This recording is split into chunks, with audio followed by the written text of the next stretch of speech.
recordando que un catedrático de literatura española del siglo XIX, experto en el siglo XIX, Joan Oleza, publicó una primera novela en 1981 en la que hablaba precisamente del asesinato de los abogados de Atocha. Juan Oleza me contaba que aquello era un referente para siempre.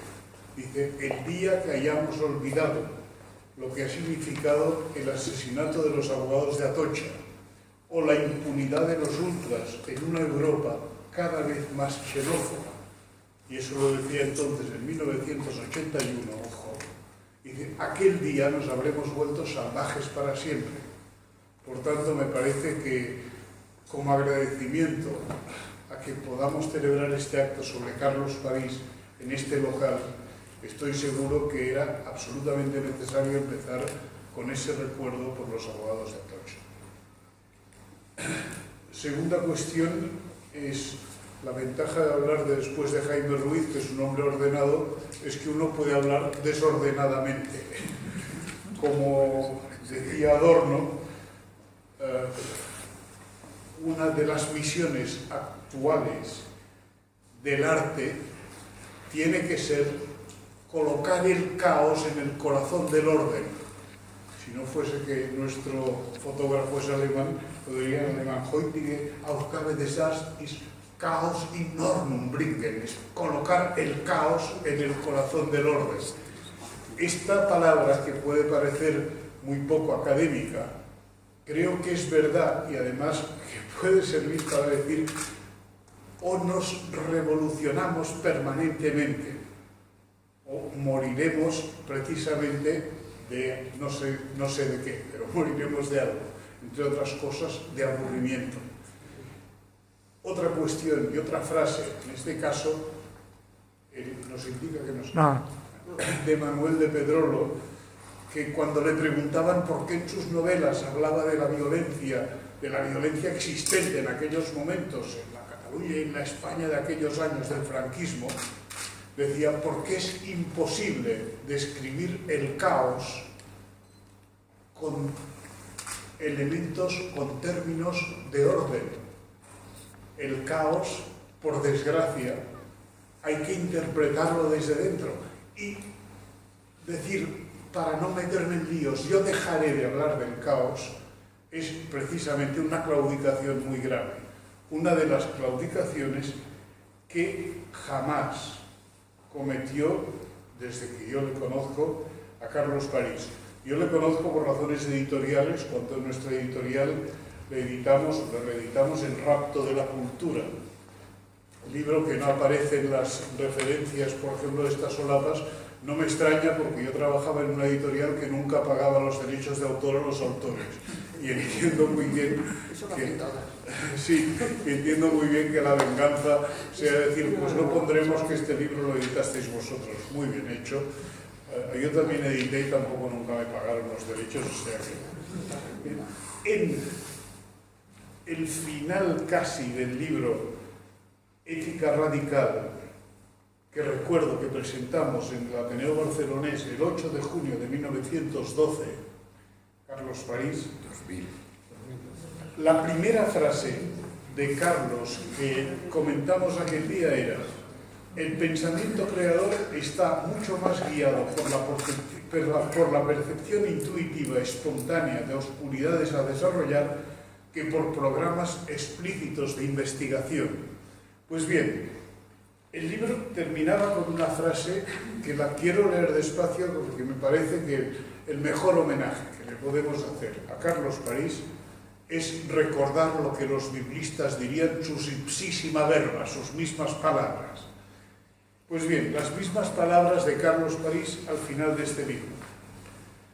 Si no queremos tener una población mentalmente degradada, domesticación que aunque invalida la democracia, desdichadamente viene muy bien a los torpes gobernantes que nos rigen, necesitamos completar con el libro, sea en su forma tradicional, sea en su versión electrónica, y con la lección verbal, la conferencia, el debate y el diálogo, el uso de las nuevas ideologías, a las cuales carece de sentido querer renunciar, pero deben ser solo una parte de una rica vida intelectual extendida a toda la ciudadanía. Es el inicio de la frase. Si no queremos tener una población mentalmente degradada, como decía Jaime, ese era el propósito del profesor Carlos París, evitar que fuéramos parte de una generación totalmente degradada. Yo recuerdo que cuando él me enseñó, digamos, el libro de la contrarreforma a Internet, Memorias de medio siglo, yo lo leí con calma, le hice muchas indicaciones y las tuvo en cuenta, cosa que nunca me había sucedido cuando un autor te pide indicaciones. Bueno, otra autora en algún caso me ha hecho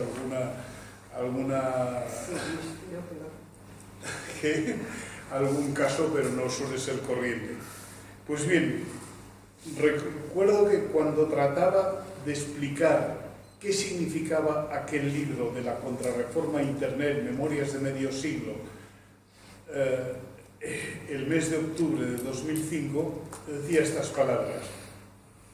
Carlos París aparece en este primer volumen de sus memorias como un ciudadano del mundo, con las antenas siempre en alerta y cargadas de curiosidad.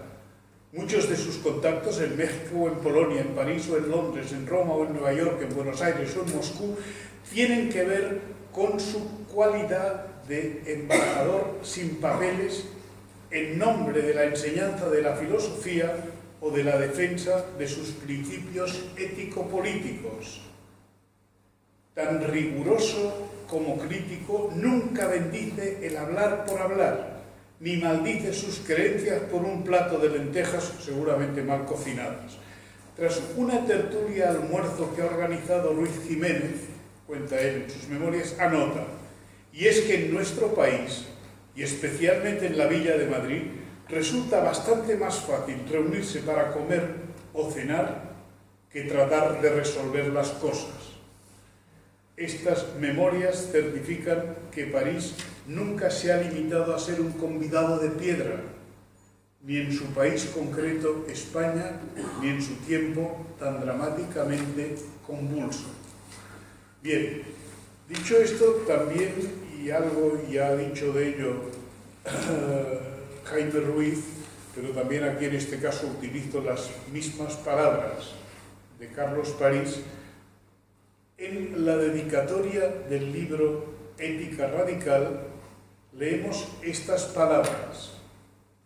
Para mi gran maestra y mentora en mi pensamiento y en mi vida, Lidia Falcón, que en su incansable lucha contra la injusticia ha unido a su alta creación como escritora el testimonio de una existencia insobornablemente ética, capaz de iluminar ejemplarmente la sociedad de nuestros días. Si lo cito no es por halagar a nadie presente en la sala, sino precisamente para decir que cuando cuando precisamente empieza a trabajar a fondo el tema de la cuestión feminista, lo introduce en su filosofía ya desde muy pronto, pero cuando desarrolla mucho más este tema, en ningún momento Carlos París cae en la tentación de halagar. Yo recuerdo que en uno de estos comentarios le dije precisamente las frases de la fábula de La Fontaine, cuando aquel animal sabio quiere quedarse con el queso, que el otro y tal, y que entonces, ¡ay, qué bella voz tienes! Que no se quita, al final se pone a cantar y cae el queso, y entonces se lleva el queso a la zorra. Y La Fontaine, que era por cierto un cínico, que vivía de viudas prematuras, y bueno, ya no cuento su historia porque no es el caso, pues dice aquellas palabras: Apprenez que toute flatteur vit au dépens de celui qui l'écoute. Cette maison vaut bien un fromage, sans doute. Y es que es verdad, los aduladores viven a costa del que les escucha. Y ahora Jaime nos decía que él asiste nervioso a los actos políticos y tal. Yo también, y durante muchos años he tenido que vivir en estos actos.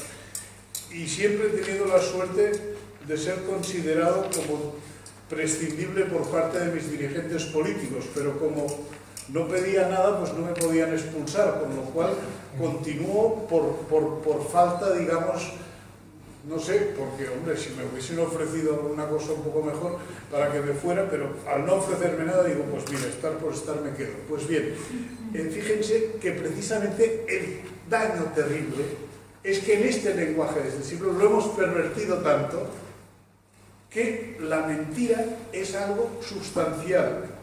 Si hubiese estado aquí el teólogo, le hubiese pedido permiso para utilizar precisamente para explicar la obra de Carlos París una frase evangélica. Y entonces, aunque no esté él, supongo que me dará permiso, no se puede colocar el vino nuevo en odres viejos, dice el Evangelio, algo así. Pues bien, es que es así. Carlos París sabía que no se podía colocar el vino nuevo en odres viejos. Y él precisamente partió en todo su trabajo filosófico de algo muy importante, que era la conexión entre ciencia y filosofía. Él nos cuenta en Anthropos, en aquel número famoso en el que explica tantas historias, un libro de 1900, un número extra de Anthropos de 1987, que yo lo he consultado cada vez que puedo, porque siempre lees cosas que no habías entendido antes.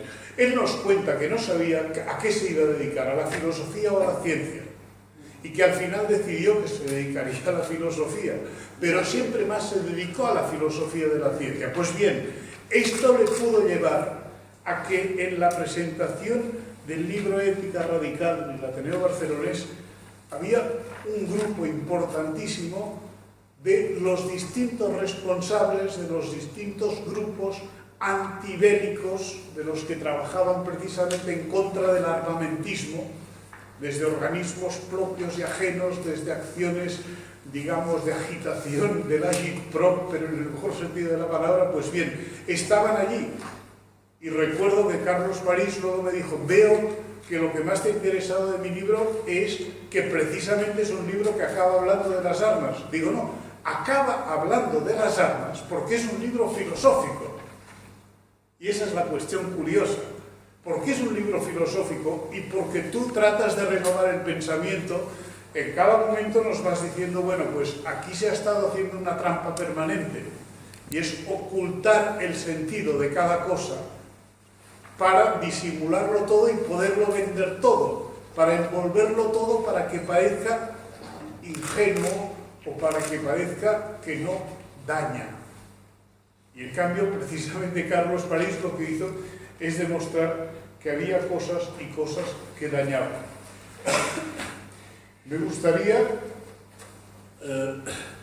terminar precisamente con la lectura de las últimas palabras del libro En la época de la mentira.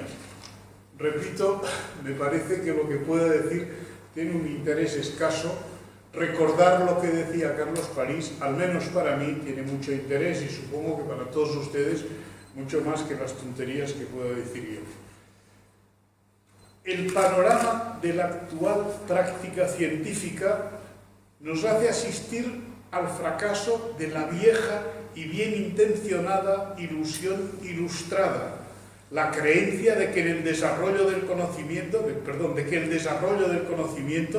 significaría la racionalización y liberalización de nuestra sociedad.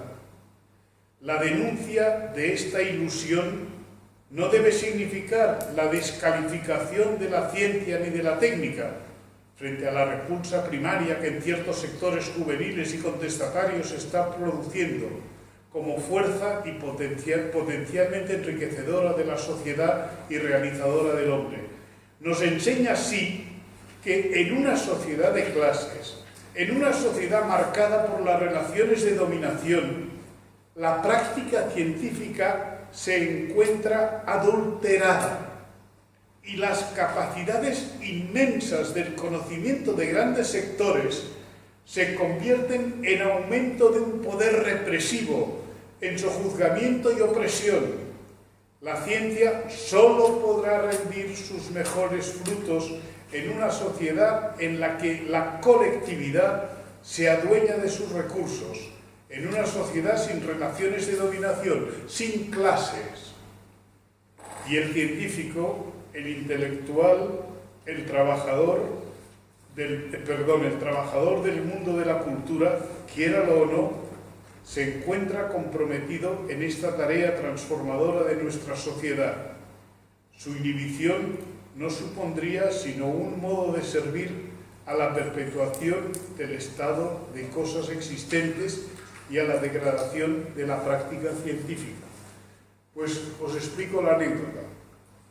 Estos días en la zona donde vivo, allí cerca del Pasillo Verde y tal, está toda esta maniobra urbanística, que es una chapuza impresionante, además una barbaridad, que es unas torres más altas que las torres de Madrid, en donde está el actual campo del Atlético de Madrid. Entonces hemos estado recogiendo firmas este verano, nos dieron un mes para recoger firmas casualmente desde el 14 de julio hasta el 14 de agosto, unas fechas, como ven, muy aptas para conectar con el mundo y tal. Bueno, ayer presentamos las fichas y las firmas en el ayuntamiento y todo eso y tal.